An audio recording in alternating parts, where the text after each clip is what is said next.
What a bully! Scott Arfield! He's been threatening that recently, and all the Burnley players run to the Darwin end. Burnley win the next ball. It's Rory now. On the outside, decent. Barnes! He got it! Ashley Barnes with it! What a cross from Rory! And there was Ashley Barnes! And Burnley leading the derby. Knocks it quickly. Finds Benson in space at the byline. Can Burnley get a goal here? Back for Brownell. Saved by the keeper! Burnley won it to the end! That is magnificent! They deserve that! On it by Paul Teller. Off for a hat-trick. He's got it! Hat-trick for Nathan Teller! Oh, he's on fire at the minute! 3-0 Burnley! It's Nathan Teller's day, and Burnley are 3 up here. Fantastic derby! Here's Benson. Can he go on the outside? Comes inside. Have a shot. Oh, what a goal! Manuel Benson once more! That is top class! Burnley have done it! Fantastic! Clarence deserve the championship title. They've been the best side throughout the campaign. Burnley have won the second tier. What a fantastic achievement. The players have been magnificent.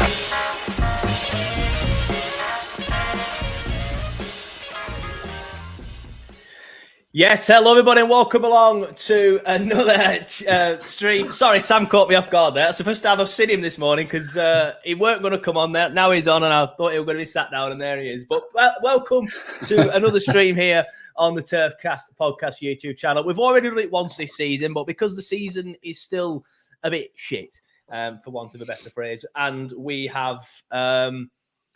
got another international break, which is ridiculous. We thought we'd do another stream. So it's an international break for the players, but not for us here at TurfCast. And get your comments coming in. It's good to see a lot of comments. First of all, I apologise for being a little bit late. I was at Fulham Colts football training this morning with my 5-year-old, and the traffic going through Burnley, getting back here was an absolute joke. I'm normally back around 15:15, and I didn't get back until 25 past today. And I've got to make a brew, haven't I? So I had to make a brew. And also, I spied these in the kitchen. It's a brownie, so I had to get that as well and start eating that. So you might see me munching through the show. Andy Benny says Joe was trying to find his hat. There was that as well. I had to find that as well. That didn't take too long, mate. I know exactly where that is. And that's because I've not had a chance to wash my hair yet. Jay Hartley says, good morning, lads. Morning. Liam Beach says, here we go. Yes, good to see that everybody's happy that we're here. Local Jeddah says, where are you? There were a lot of comments like that early on. And he's a Southampton fan, so I don't know why you're that bothered, mate. But it's good to see that you are. And Liam Beach also says, I think we can turn our season around. Well, we'll get into that. Keep your comments coming in, please. Neil, start with you, mate. Good to see you back. You've not been well. You missed last week. Feeling better? Yeah, a bit grim. But yeah, I'm all right, mate. It was just one of those 24-hour jobbers, but I'm all right now. Fit. I'm fighting fit, as they say. Yeah. On the grass or... I'm back on the grass. Yeah, back on the grass. Back on the grass and working hard to be in contention. And Sam, you were actually unwell this morning and last night, so a late fitness test for you, but you managed to come through it. Yeah, mate. I'm here. I've got my Lemsip. I'm ready and rearing. You do sound unwell. I'll be honest. You sound like you've been coughing all night. You do sound bad. Listen, I've got football in about 2 hours as well, so I can't wait for that. That's the voice you put on when you're phoning in. That's the phoning in voice. That. Oh, I'm going to turn up to football today, and it could either go one of two ways. It will be the best game of my life, or I will be absolutely horrendous. There's no in between. Yeah, probably horrendous, mate. Yeah, we'll see how your performance is on the podcast. See if it's the best performance. But even the listen then was a little bit under. You went, listen. Well, that.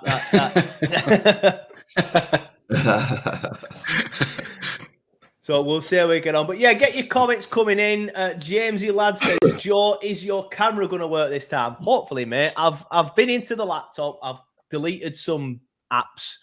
I'm not very good with this sort of stuff. I've cleared cache, deleted cookies, and so far it seems. I don't do all this. Technology, it's your thing, this technology. So fingers crossed it works. Andrew Blythe is in the chat. He says, morning. I bet it's good not to have to drive down to Burnley today, Andrew, with the way that the season's been going recently. I bet them drive backs have been pretty grim for you. But thanks for coming into the show, mate. It's always good to see you. Have you found the cheapest part in Glasgow yet? I've seen that on your TikTok, so keep going with that. Ginger Valley says, why is the intro nearly 30-minute long, Joe? Yeah, you know when Nathan was here, he actually hated the intro, but you can't get rid of it now. It's part of the furniture. Gives us time to get rid of it. Yeah, exactly. I put it on, and then it gives me time to tweet saying we are live, basically, if you must know. And Andy, right, we'll start off. Neil, I'll start with you. We'll give Sam more recovery time, and I like to let him stew anyway. Let's talk first about Everton's point deduction, because Andy Benny here says Everton's point deduction is good for us, but can't help thinking it's ridiculous, punishing the fans for not really affecting the outgoing owner. I agree with Andy. It's obviously, like, from a Burnley point of view, it gives us a better chance. I still think Everton finish above us, to be fair, but obviously gives us a better chance. I think the fans have been screwed over here at Everton, but no matter what the punishment was, I feel like the fans would have been screwed over, because even if Everton were fined 100 billion quid, that's still going to affect the fans, because then the owners obviously won't put as much money in. They'll have to pay that bill, so they won't be paying wages and players and stuff like that.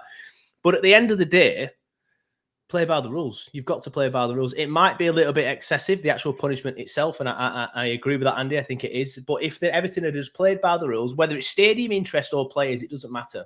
You've not played by the rules. I do feel sorry for the Everton fans, though, and Mashira, who is the outgoing chairman, and Ken Wright, who obviously just passed, were obviously the ones that have made the mistakes, whereas the new owners and the fans are the ones that are going to suffer for it. But ultimately, Everton will still stay up, I think. Neil, what are your thoughts on that point deduction?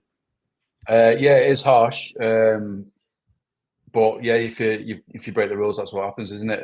I genuinely didn't think the Premier League would do anything about it. I thought they'd sit on it and just sort of let it go away. I think City and Chelsea and the likes have got to be a little bit nervous now, haven't they? Yeah, it's harsh on the fans, but ultimately, it's most things that happen in football are about the owners, aren't they? It's just bad owners who made mistakes. Now the club has to pay for it. We had to pay for bad owners, didn't we? You know, well, not bad owners, but owners' mistakes previously. Alan Pace has to mop up after that. It doesn't help or hinder us. It's not really going to affect us, because Everton were always going to finish above us anyway. They'll still finish above us. They'll finish. They'll still, yeah. The only thing it does do is highlight just how poor we have been. That they've had 10 points taken. The most embarrassing thing about this last 24 hours is the fact that we're still bottom. Yeah, that we're still bottom. So, as someone at work took great delight in just mentioning to me yesterday, he said, he goes, I need to talk to you because I just found something out. Not only do you have the worst points tally, worse than Derby's record-breaking low season, but you're also finishing below a team that's just had points deduction. I'm like, thanks for that, pal. So it's harsh, but pedals of not working in Burnley. I know. So it doesn't affect us really, because they'll still get out of it. But it's just one of those. You couldn't write the script, could you? They've had points deducted. We're still below them with our former manager at the helm of them as well. So yeah, harsh, but I'm not that bothered because it doesn't affect us.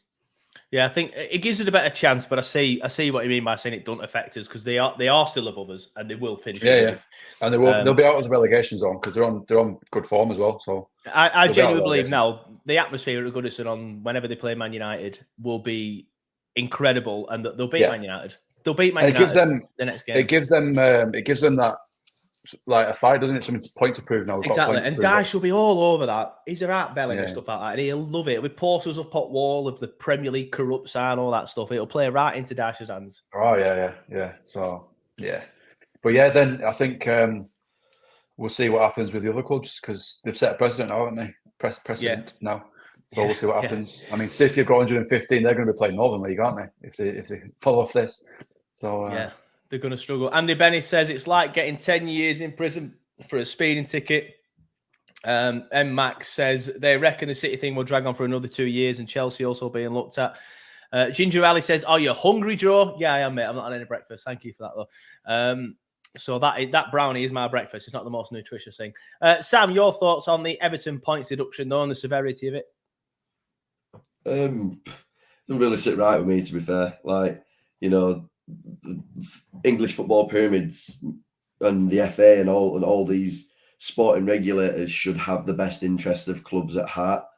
And yes, you break a rule, but there's other means of getting back at owners and not getting back at a club when, those Everton fans pay to go watch the club every single week. Where's that money gone? That's not down to them. So why should they and the club necessarily have to suffer based on bad ownership? You've seen it all the way through the football pyramid. Now you've got teams like Southend, Scunthorpe are struggling, like Bury went into administration. Like, these types of situations don't help teams. They hinder teams. So if Everton get relegated now, like, yes, they'll still have a massive windfall from the Premier League, but at the end of the day, like, it's and I know you can't break FFP, and I completely get that. And £105 million losses in that situation is ridiculous. And I'm not the biggest Everton fan really anyway, but we have to protect football clubs. Football clubs need protecting, and there needs to be some kind of regulations around the fact that, like years ago, West Ham signed Mascherano and Tevez. They got a slap on wrist and £100,000 fine. Like,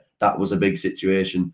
You've got Chelsea and City who are apparently breaking hundreds of rules, and this City thing's lasted 2-3 years already. People are saying they won't get into the Champions League.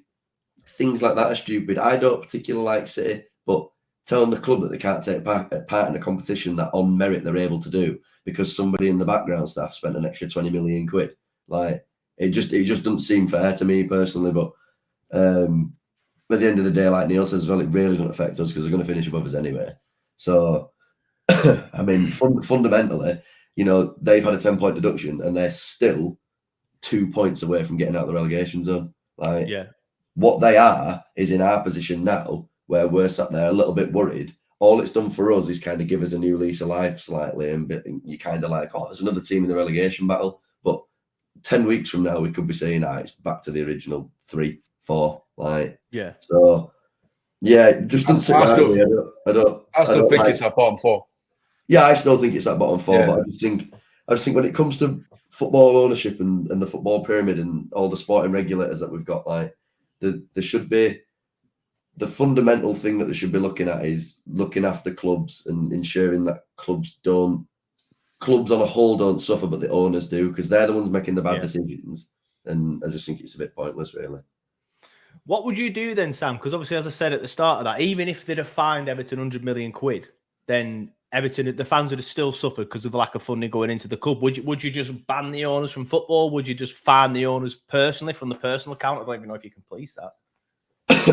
I feel like if you slap a ban on the not a ban on the club, like a fine on the club, like, because of the money in the Premier League, like, eventually you're going to be able to pay that back.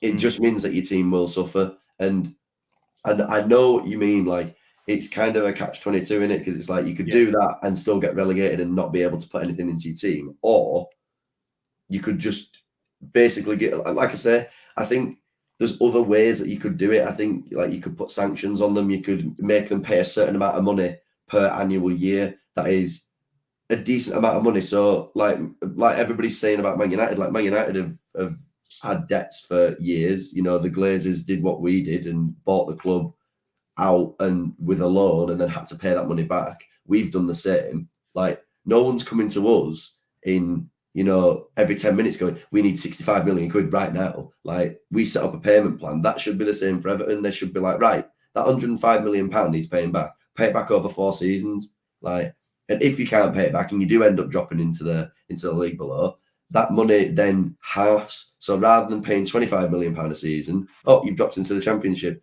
Oh, unfortunate, but now pay us £10 million this season, and then you've done enough. There should be something in place to help teams like this, because, like I say, you've got Scunthorpe now who went from the Championship and they're all the way now down in league in non-league football. You've got Southend that are struggling now. Bury went into administration. It's clubs like that have started from somewhere big that have naturally fallen off because the FA, the Premier League, and all these sporting regulators don't actually have fan welfare, club welfare in mind. It's all about money, and it's all about what you bring to the pot. And if you don't bring enough to the pot, we're not bothered about saving you. And it's an unfortunate situation. I've always thought that any punishment from the Premier League, like player fines, anything like that, should always go down to like lower league clubs anyway. There should be like I don't know what the word would be like, but yeah, trickle it down. So like, if a club does get fined, if a player gets fined 500 grand or something, it goes to non-league causes or something like that. It's like there's nothing in the Premier League anyway. If you're late for training and you pay 10 grand, what are the club going to do with 10 grand? Yeah. You tell me what Man City are going to do because Phil Foden's 5 minutes late for training and he's giving you 10 grand. What on earth are they going to do? They'll buy a new chandelier for the locker room. Like, it's ridiculous. Like, that 10 grand could go to Blythe Spartans and that could pay for footballs, central eating for half a season. Like, all you need to do is the entire football pyramid needs to look at itself as a 92 rather than just 20 in top division, because I just feel like that's how it is. Like, it's not even 20, mate. It's like top 7. That's all I care about. I know, but I think what I mean is like the Premier League is governed by people that it's governing those 20 teams, isn't it? Like, so you've got your top teams, which I mean you see in every other situation. You've got VAR decisions for Burnley. Oh, we'll write you a letter. Tell you that we're sorry. Oh, a definite not penalty in the Manchester derby. No worries. We'll look at it for 5 minutes and give a penalty because it's one of the biggest games on telly on Sunday at 3:30. So we'll give a penalty that shouldn't be a penalty as a penalty just to save face. Like, that's and that is one example of the type of people that you're looking at. Burnley don't make you money, so we're not really bothered about sorting stuff out. Bournemouth don't make you money, so we're not really bothered about making your VAR decisions. But the top 7 clubs will look for 25 minutes, and we're not bothered because they can all sit and wait. So we're not asked about them because you lot make us all the money, and that's just how football is at the minute. So I do completely sympathise with Everton fans. Like, I really do. Like, 10-point deduction for a team like Everton as well. Like, I can guarantee when City get their 10-point deduction or whatever it'll be, I can guarantee they'll be top at table. They'll be 15 points clear of whoever's in second. They'll get a 10-point deduction 2 weeks before the end of the season, and they'll still win the league. So it won't matter regardless because City will be protected as well. Like, the way that they'll get their fine or the way that they'll get their points deduction will either be right at the end of the season when they know that they're absolutely going to tear the league apart, or at the start of the season so that they can literally be like, because then again as well, like, Pep will go 36 games unbeaten as well. Like, so that it means no to clubs like that, but to clubs like Everton, this is such a huge thing for them because there is a chance that they don't turn it around. There is a chance like that we can manage to turn our season around. Luton pick up points, Bournemouth pull away. Sheffield United managed to keep performing all right, and Everton, after having 14 points at this stage of the season and being 10 points clear, are now back in this situation. They could get relegated, and that would then be down to, yes, okay, partially the owners, but the Premier League making a massive sanction on the club and putting them into a situation that, I mean, 14 games in as well. Come on, that's such a weird time to give a club 10-point deduction midway through a season. Anyway, whatever, strange. I think the midway through the season thing is bollocks, but at the same time, I think they've done it now to save a bit of face. Because in the grand scheme of things, in the grand scheme of history, it's not going to matter whether Everton finish 17th or 10th. As long as they stay up, that's all that matters. And yeah, there is a chance they won't turn it around, but I'm pretty certain they will. I'm pretty certain they still stay up. So I think the Premier League have thought, we'll cover our own backs here a little bit, because if Everton go down because of this, we're probably more likely to get sued. But obviously, this opens up another can of worms, doesn't it, lads? And Neil, I'll start with you, because as people have been mentioning in the chat, Everton will still finish probably about 10 points clear as Andrew Blythe, but then he goes on to say, what's your take on the supposed legal action being taken by us and other clubs? Now, this legal action will probably be aimed at the Premier League rather than Everton. I'm not sure how it'll work. I would think that that's the most logical option because Everton, they've had their punishment now. Like, I can't see how we then go and sue them when they were getting things signed off and the Premier League allowed it. Now, obviously, I've got the 2022 Premier League season up here in front of me. And obviously, Burnley went down that year with Watford and Norwich. Watford and Norwich haven't come back. Burnley have. But Burnley went down on 35 points. Everton had 39 points. Now, a lot of the charges that they've faced have been that season. So does this open up a can of worms where Burnley can say, right, well, the Premier League, we went down because you didn't sanction Everton that season when you should have done. We then have a right to sue. And now I know the Premier League have said they got no sporting advantage from it because it was due to stadium interest payments. But by that logic, and this might sound ridiculous because I'm terrible with stuff like this, but if they're paying off stadium interest payments, and say for me, for example, if I've got a credit card, I don't carry on spending willy-nilly on other stuff like new clothes and stuff. I'll make sure I pay the credit card off or the mortgage off. Whereas Everton have gone, no, we're still going to carry on spending willy-nilly on wages and players, but then we'll just get behind on the stadium interest payments instead. So that, in that sense, they do get a sporting advantage. That's my logic anyway. It might sound a bit warped, but what's your thoughts on the supposed legal action that's been reported by the likes of the Daily Mail and the Guardian, Neil? Yeah, I think I get why. I mean, ultimately, we went down because we were shite, not because of Everton. But all it'll do is probably give us the money that we probably should have, or we would have got if we'd stayed up. I can't see as anything else. And that'll obviously then fund whatever we need in the January transfer windows. Yeah, another 50 wingers in the January window or the summer window. I don't really know, other than financially, what the best outcome will be, because it's not going to change history. It's not like they can reinstate anybody back in the league. It's not like, because Leicester, is it Leeds or Leicester are doing it as well, aren't they? Both, it's not like both. So it's not like they can come back up in the Premier League and swap places. So it's only going to be a financial result anyway. I don't know what my take is, mate. It's one of those things, like, I don't really see the point. I don't know what Burnley would hope from doing it. It's not gonna rewrite history. It's not gonna give us another year in the Premier League, other than it'll just give us the money. The best outcome would be that it gives us the money that we would have got had we stayed up. Like the prize money. Which I'm not sure exactly how much that is. What is it? 40, 50 million? Partly the three clubs are suing them for 300 million, so that'd work out at 100 million each. Of suing the Premier League, not Everton. Which, I mean, if there's a case there for it, I'd want the club to chase it, personally. Yeah, chase it, but I don't really know what the outcome's going to be, other than more funds in January, I guess. Well, it won't be done by January, but you know what I mean. I don't know. It's a bit like, as long as they're suing Everton gets nowhere, because I know that they're the ones who've had it. I know that they've had the punishment, but it's like, you know, they're not the ones who are, like you've just said, they're not signing it off. It's the Premier League signing it off, so they're the ones to blame at all this, because they could have stopped it and said no anyway. So I don't know. I get it from a financial point of view, but other than that, there's literally no point in doing it. It'll just drag on and on and on. Yeah, fair enough. Make the Premier League angry, and hate us even more. More decisions against us. More decisions against us. Yeah. I get it, but I don't know. I don't see what it does other than financial. Yeah, fair enough. Obviously, financial could be a big thing, though, but it'd be interesting to see what the club do. It could, but had we not just spent 100 million quid on wingers, I'd be like, oh, we need the money. We clearly don't. Yeah. But there you go. Sam, your thoughts on any potential legal action against the Premier League?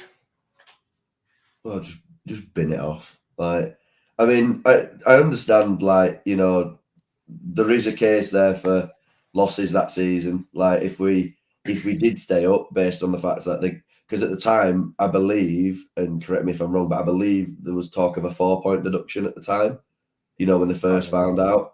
And that would have put them level on points with us, but we had a better goal difference, I believe.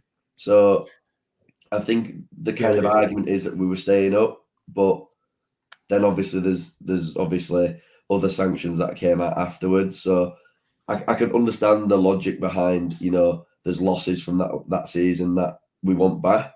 But, like, I'm not being funny, but we're Burnley in the Premier League. We've had 2 bad VAR decisions against us already because we're not making enough money for the Premier League. Can you imagine if we take their money?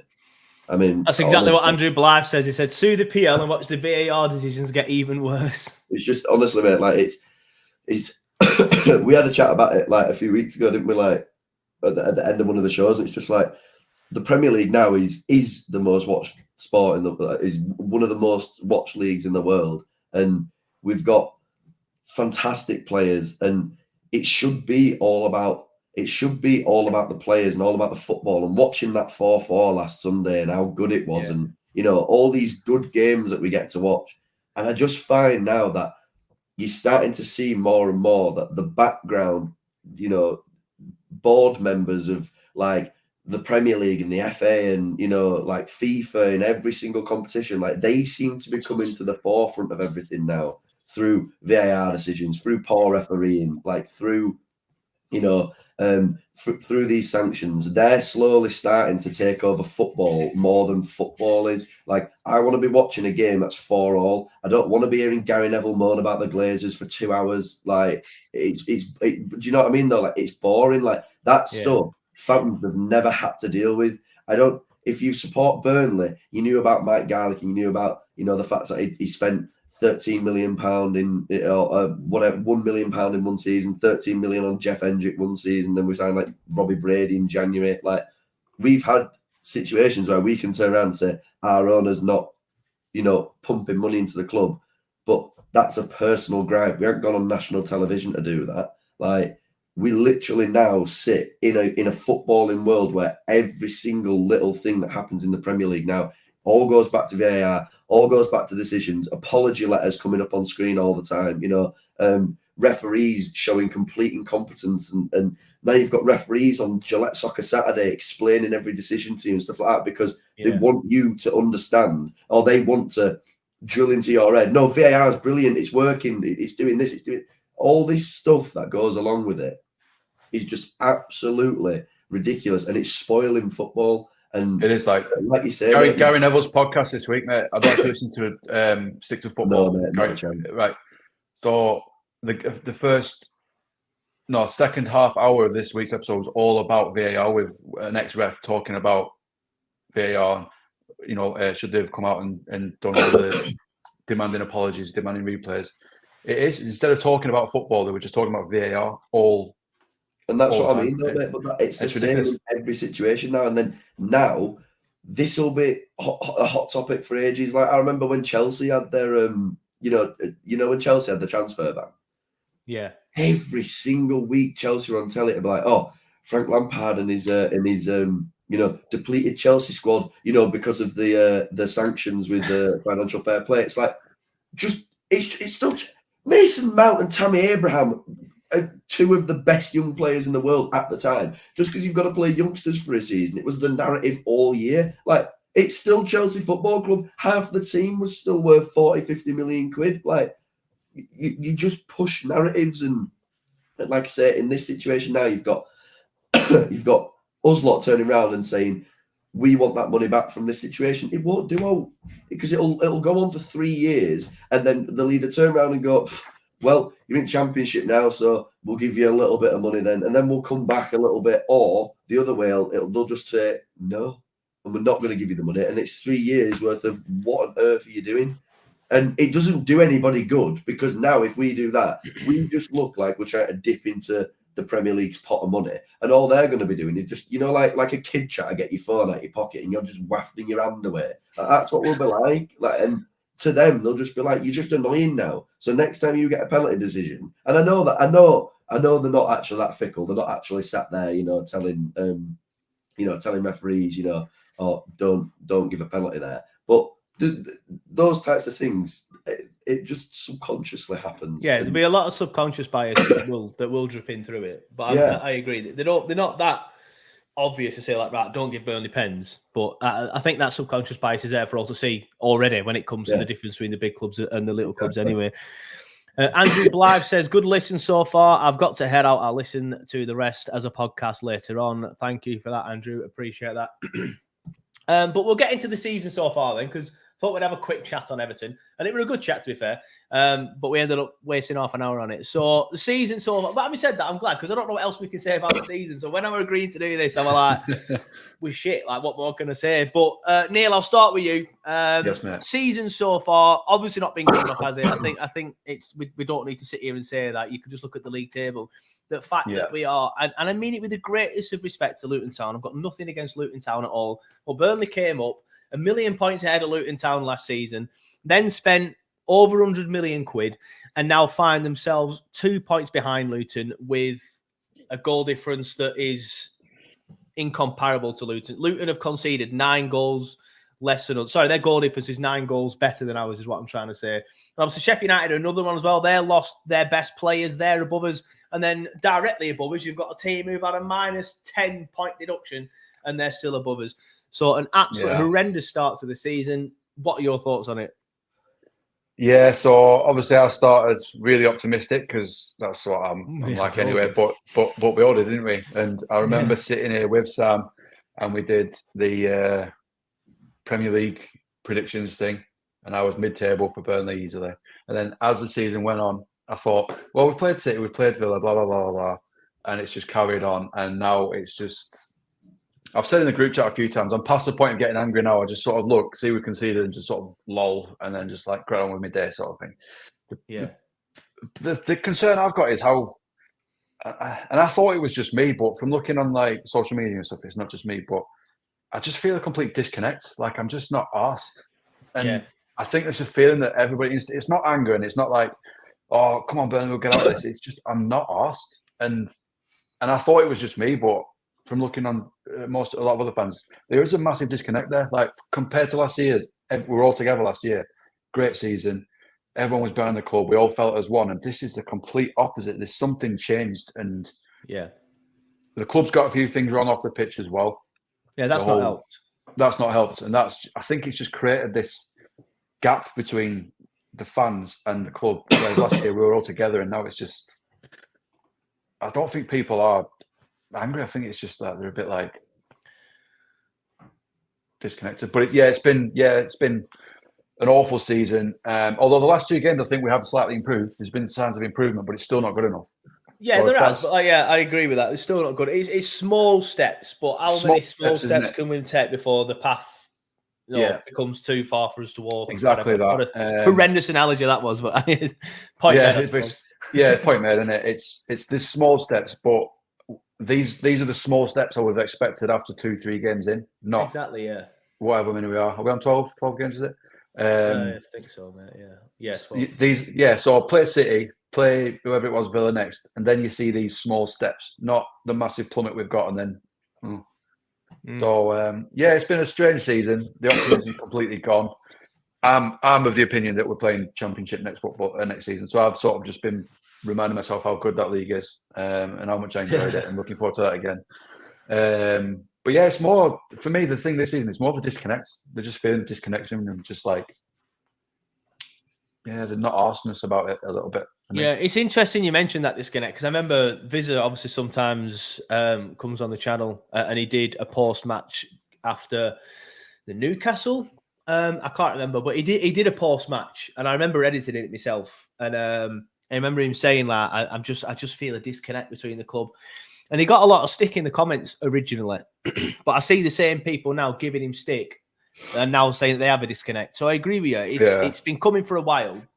I do feel it compared to last season. I probably not feel it entirely. It's probably a bit easier, obviously, living closer.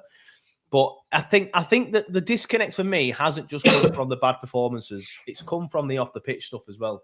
Yeah, I was going to say someone's put in the comments. It's since the drum emails come out. I think that's a little bit. But there's been elements of that previously because weren't last year they were putting stickers on people's seats. Was it last year they were doing that, or the season before? Or stop. Last season. I think last season.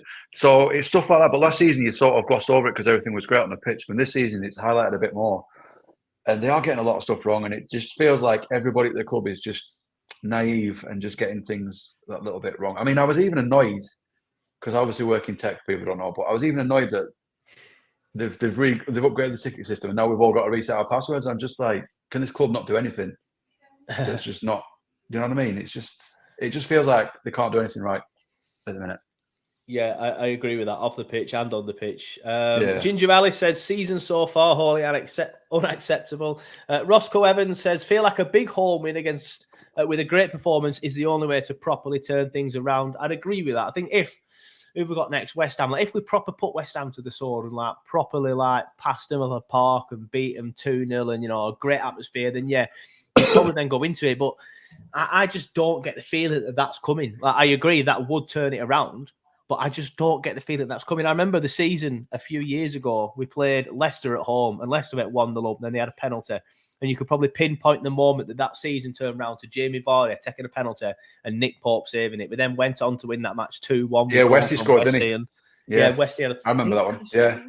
I might be wrong on the Chris other Wood scored. Chris Wood scored. Westy scored late, and then we went on a run. Yeah, I remember that. Yeah, exactly. And that season properly turned, and you could pinpoint that game turning round from that moment when you need a big moment. We need that West Ham match to have a big moment in it where we come out on top in a battle, and then we go on and win the match comfortably, and then we turn it round. But do I think that's coming? No, genuinely not. Ginger Ali, who I love Ginger Ali, but he likes a negative comment, so I'm going to keep highlighting him because, to be fair, it's not much to talk about in a positive stance. To be fair to Ginger Ali, there's only Everton have survived a four points after 12 game season. Well, they're going to do it again this year, aren't they? Andy Bennett says, we have improved in the past couple of games. Hopefully that will continue. I agree. Neil touched on that, but you need bigger improvements from what we've seen so far. Milltown Dingle just says, going down, lads. Cheers, mate. He's not wrong. True Red. To be fair, It's not wrong. Recruiting young players, but in the hardest league in English football, not playing the players from last season. Who knows? The new Burnley way, Vinny might have made mistakes in his team selection. Vinny's made mistakes. The board have made mistakes. The players are making mistakes on the pitch. So it's not a good combination, and that's why we find ourselves in the position that we're in. But Sam, your thoughts on the season so far, please, my friend. Right. Thank you very much. Right. There we go. Listen, that's what we need off you. That's all you're gonna get. No, I'm joking. It's like the difference between this season and last season is like you go for Christmas dinner and then your uncle says something weird in front of everybody. Do you know what I mean? It makes it awkward. You're proper buzzing for Christmas dinner, and then your uncle just says something proper strange, and it just Uncle spoils not Christmas. bad. I hope your uncle don't watch this, mate. Well, hopefully not. But you know what I mean, though? It's like we went from last season to having one of the best seasons of his entire lives, and a team that he really, really genuinely wanted to back, and I transitioned that into the same team. Like that team, okay, didn't come back, but everybody else that's still there, and now that we've signed, I'll back you now completely. What's happened is then we've gone from one end, we've hit it in the middle, and then now we're slowly just going to the opposite end of the spectrum where I now don't particularly like the lineup that we have in certain games. I don't like the lineup that we're playing. I don't think that the signings have been clever. I don't think that we're set up to be in the Premier League, which that £100 million should have, helped us do. I think £100 million should have been spread across like 5-6 players, not like 12 new players and some of them kids. Yeah. And I just think we've dropped the ball. We've dropped the ball with recruitment. We've dropped the ball with performance. Team selection's poor. Players that are playing don't look interested sometimes. And that adds to the disconnect. But one of the biggest things, and I know people have started to talk about it now, but the home performances are atrocious. Like we are getting turned over at home. And like Neil says, and I don't want to keep going back to like the same instance because it's kind of been and gone, but like the drum is a big turning round to football fans and saying, well, we're not playing very well, so you lot need to sing louder. Like, I just don't back that notion. Like, if your boss came to you at work and said, I'm going to pay you less, but I need you to work hard, there's no chance you'd do it. So why when we're sat in a season of such poor football and getting turned over every week, are we being told that we need to sing louder to get you guys to get to where you need to be? No, you guys need to be where you need to be, and then we'll sing louder. Like, and then right now that disconnect has completely turned into, like Neil says, like that Arsenal game. In the nice, I went out of our ass. Like, I was not penciling in 3 o'clock on a Saturday to watch it. I just wasn't. And I know it sounds bad, but I just want.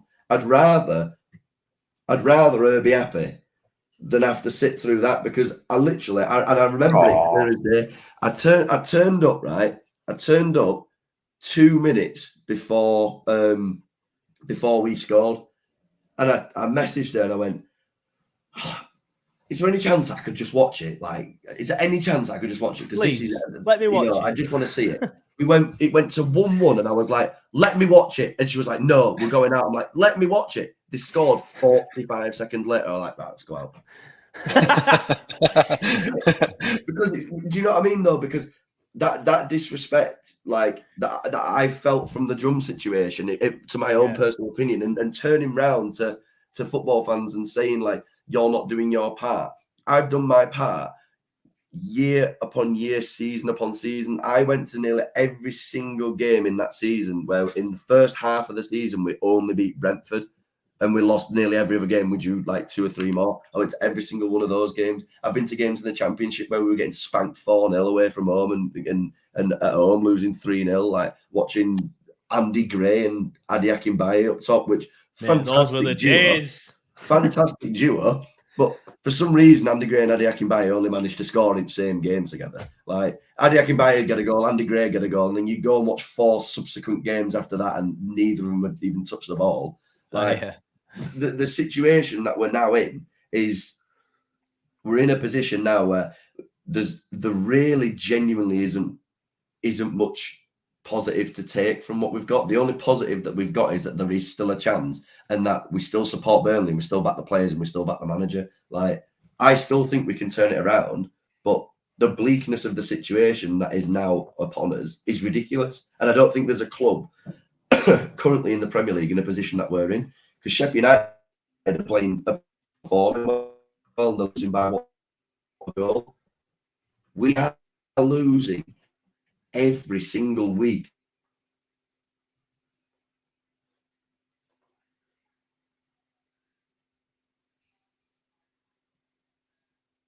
I think your connection went a bit there, Sam. I don't know if it was just mine or yours, but it dodgy, because I just started wearing. I just kind of stopped like, oh.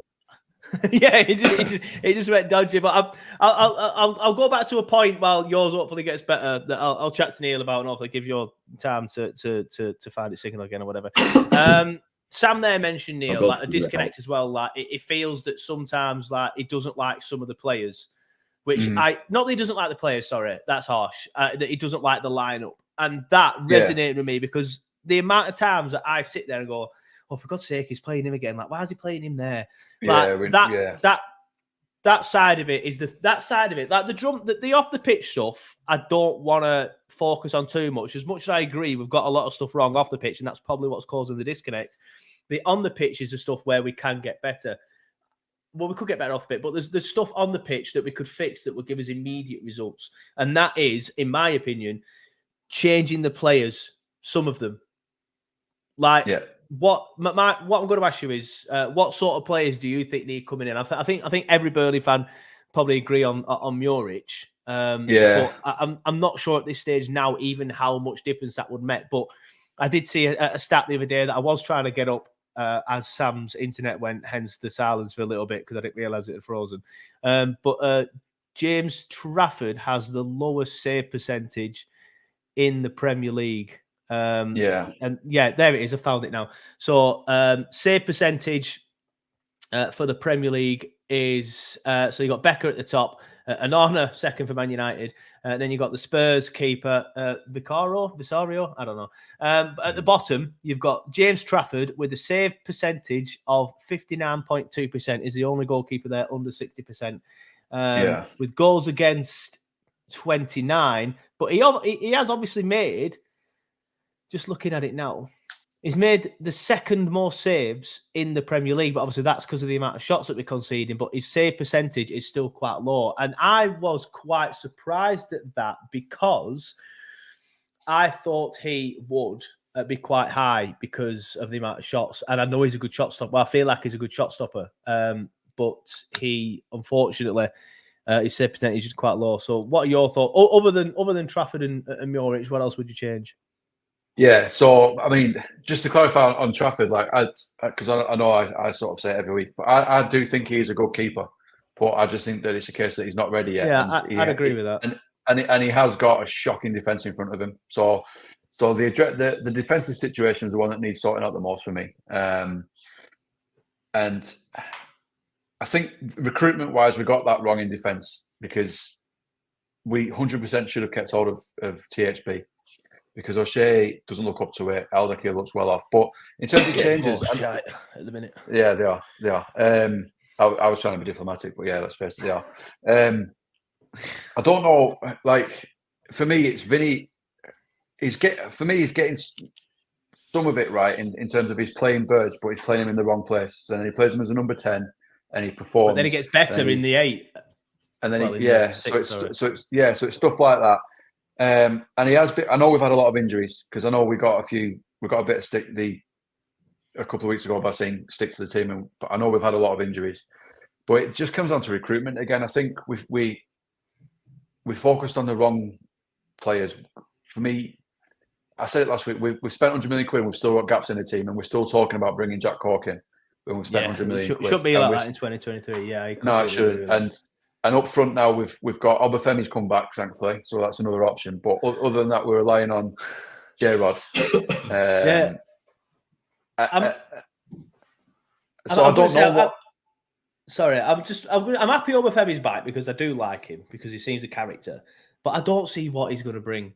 I just don't see. He was on the bench in the Championship most of the season. I don't see. It's going to be a different option compared to Jay. I get that, but he is. I don't see what he's not going to. No Premier League defender is going to be like, oh shit, that Michael Obafemi's back for Burnley. I need to be on my game. No.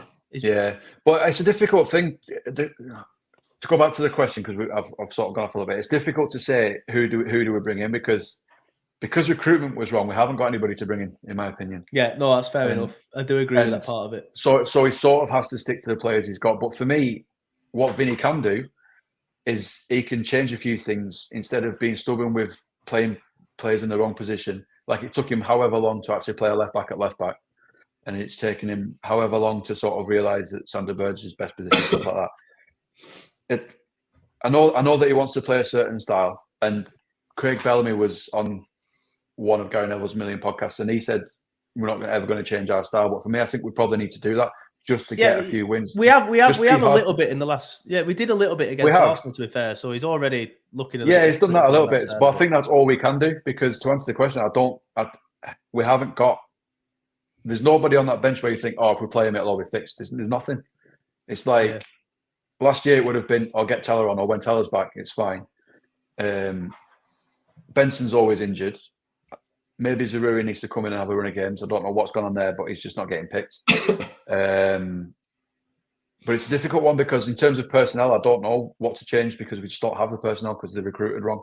For me, the only thing Vinny can do is what he is doing and changing our style of play a little bit. Because the most disappointing thing for me is that I feel like Luton and Sheffield United are more. They've got more of a fight about them than what we've had so far. I know the last couple of games has been an improvement, and that's just because they're staying in games. Once we can see we're out of it, that's it, and it's 2-3, 4-0.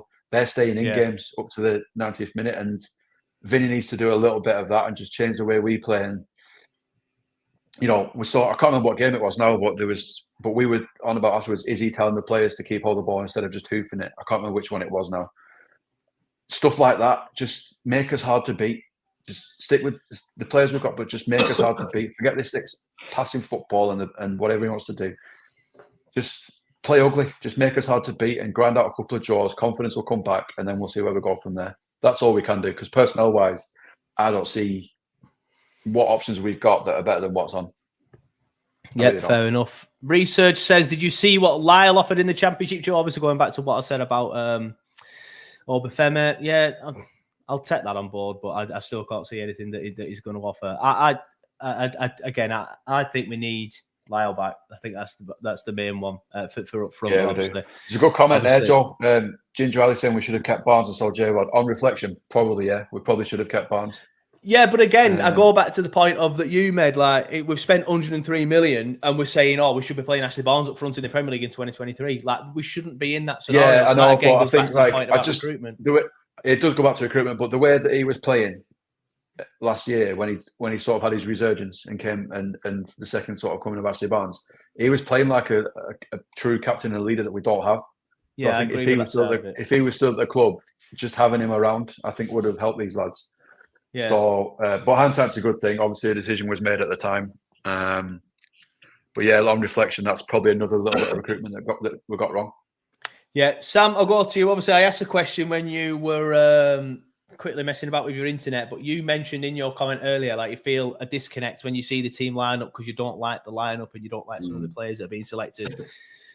What would you do differently? Not necessarily what's your lineup, but like what would you do differently with like the players and the positions and the stuff that they're in? I just think there's just something about like the overall vibe of like what we were last season to what we are this season. Like I feel like last season, like we were on such a high, but I feel like you had like Obafemi doing silly videos and Teller and Obafemi, everybody doing lives all the time. Like everybody wanted to talk to each other and stuff, and you just wanted to celebrate wins. And I just feel like now everything's all apologetic and like, you know, a bit kind of like, you know, in his shells a little bit. And I just don't really feel the same kind of, you know, like as soon as I see the lineup, as soon as I see how we're setting up, I'm not sat there like, oh, unreal, like look at this lineup, like this is brilliant. Like I literally dread looking at 2 o'clock because I just know there's going to be somebody that I'm like, oh, why is he there? Like, you know, we should be having a conversation now, in my opinion, about how amazing Benson and Zaroury have transitioned into the Premier League, the resurgence of Lyle Foster, with Sander Berge playing in that 10 role, with a new central defensive midfielder playing alongside Josh Cullen, with Maatson at left back or any left back. To be fair, Charlie's not actually been that bad, but I still think if we're basing it off of what the summer was like, we need a left back, so we should have got one. And a different defensive line and Muric in goal, and have never signed Trafford. In my opinion, like not that Trafford's not a good signing. I just didn't think we needed him. Like we went up with a good goalkeeper and then we signed the goalkeeper, and now that good goalkeeper doesn't even get a look in. And it just felt like we spent £19 million a position. We already had somebody there. We didn't need. That's been the recruitment, hasn't it? That's been the recruitment. We bought players where we didn't need them. But recruitment has had its downfall in Burnley's Premier League history since the dawn of the Premier League. Like we have not had one good Premier League transfer window since I've been a Burnley fan. We signed Cornet, that was unreal. That was a saga for 2 months, and then we finally got it over that line, and then we didn't bring in anybody else until Weghorst in January. Like I just feel like we have got a decent enough squad, I think, other than the defence. I just think defensively we just look shocking. And we don't have rotation for that. And that is such a big thing. Because like I say, that front line, someone goes out, you can bring somebody in and they can just do a job. That defensive line, like Ekdal's injured now. You lose Bayer, it's O'Shea and Al-Dakil. You lose them, it's Delcroix. And not that Delcroix is a bad footballer, but he was £1 million from Anderlecht. So he kind of gets that, like, he gets that, like, you know, that almost that pass, doesn't he? Like, you know, well, he's going to sign him for £1 million, so he's not expected to be that good. So if he is rubbish, we're like, well, fair enough. I just think we've dropped the ball with recruitment. We're having a conversation about who goes in on the wing, and we've got millions of them. I think we should be having a conversation about Zaroury and Benson. Like, those two were our marquee players last season, and now it feels like they're not even in the lineup. Yeah, and I find that strange. And if that's the players that we signed permanently that played last season that can't get into the team, mix that with the 3-4 loan players we didn't bring back, that's just a recipe for disaster. And we're seeing now it culminate on the pitch because we look like a team disconnected of any real idea. We don't have, I know the talk about style of play. I haven't seen it yet. I haven't seen a pattern of play. I haven't seen a style of play. I see a pressing style of play to get in behind. Do you know what I mean? I see a high press team that tries to win the ball back that can literally get turned over like that. 2 passes through. I think I back the tactics when executed correctly. I don't think we've executed the tactics correctly other than Palace so far. Yeah. And I think from that does go back to the manager. But I think, these next 5-6 games are big games now. You go into Fulham, who are another poor team in the league this season. Yeah. You've got West Ham, who you could pick points up against. Sack that narrative off now of look where they are in the table. Points are points. Whoever you're playing, you've got to play well. So, Wolves, Everton, these are games you have to pick points up in if you want to stay in the Premier League. And if we come out of those 5 games, because this is my thing now, I now already don't have lots of confidence. I already don't. If after those 5 games we only have 3 points, it's over. It's over already. There's no way we have a second half of the season resurgence and beat 10 teams. There's no way, because I've seen enough from this first half to know that going into that second half, it's not going to get much better. So I still think we can. I think we need to be looking at 9 points. I've seen people saying 7 points. 7 points isn't enough. 7 points from those 5 games is not enough. To go to Fulham, Wolves, Brighton, Everton, West Ham, and Sheffield United in kind of the next 6, 7, 8 games and only want 7 points is just ridiculous. Like, we should be trying to look at a maximum of 9 to 10. 3 wins, a draw, and we need it. We really, really need it. And more than anything, we just need performances now. Like, give us performances, give the fans something to back, and we'll be all over it. Yeah, I agree with that. I've just brought in the fixtures. Sorry, Neil, but yeah, Burnley, West Ham, Burnley, Sheffield United, Wolves, then even Brighton. Then Everton. Like, all of them, bar the last one, are winnable. They are, but have you seen anything so far that suggests we're going to actually do that? Because no, that's a different debate. They are winnable, but I don't think we'll win any. We might win 1 or 2, but I don't think we'll win enough, personally. No, but I mean, even performances have given me a little bit, just a little bit. Yeah, that Palace game was a brilliant 90 minutes. Like, we were just caught. Yeah, except the defensive mistakes. Yeah. But even Liverpool there, like, immediately, Joe, you went apart from that one, but Luton gave them a game. So. Yeah, you know what I mean? It's not beyond. We're not that type of team. We're not compatible. No, but that's what I mean. Type of team. But that's what I was saying. Why doesn't Vinny make us that type of team for that sort of fixture instead of just? I think he's thinking, I've got a philosophy that worked last season. I've bought players to play that type of way. In my honest opinion, I can't see Zaroury, Benson, Nathan, maybe only Nathan Redmond, but I couldn't see like Zaroury, Benson, Trezor, Koleosho, Brun Larson being the types of wingers that are going to slot into a 4-4-2 and stay compact. Because I'm not being funny. As soon as that ball's bypassed that midfield line, that defense is getting absolutely eaten up. Like, regardless of who you play, how you play, I'd rather them stick to the guns and try and get this style of players sorted with the players that we've got now. So that if we do dip into the Championship, the players, then there's no narrative then pushed upon you like 150 hours of training sessions. No, the squad we've gone down with has played all last season playing. Yeah, okay, fair enough, playing the system poorly, but we've played it all season now, so there's no excuse that you can't go into the Championship and don't understand how we play. Ginger Ali says, I can't see where the next goal or clean sheet even comes from, let alone a win. We need. You've got Sheffield United at home there. I think personally, I look at that one. I think that has to be the next win. But whether or not we get it, I'm not sure. Sheffield United have shown that they can potentially frustrate teams, and then they're above us for a reason. I do want to end it because obviously it's been not the best stream in terms of positives, and I'm not dissing anyone with the comments or in the chat, but it's I want to talk about some positives. It's Koleosho.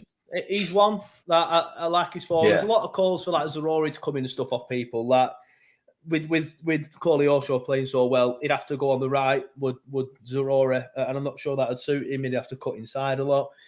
So I do like Corley Orshaw. Sander Berg, You know what I frustrated as like, I've like been. about Corley Orshaw, mate, is at Arsenal, he looks like he's getting that power side of his game as well, like the way he powered through to set Brownhill up.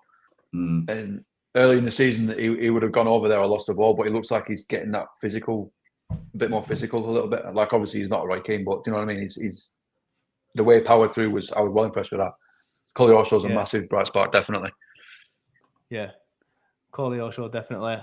I've been impressed with Sander Berge. I will still stand by the fact, even though he's got better in that. No, he's a number 10. In that role, I would start to see him further up.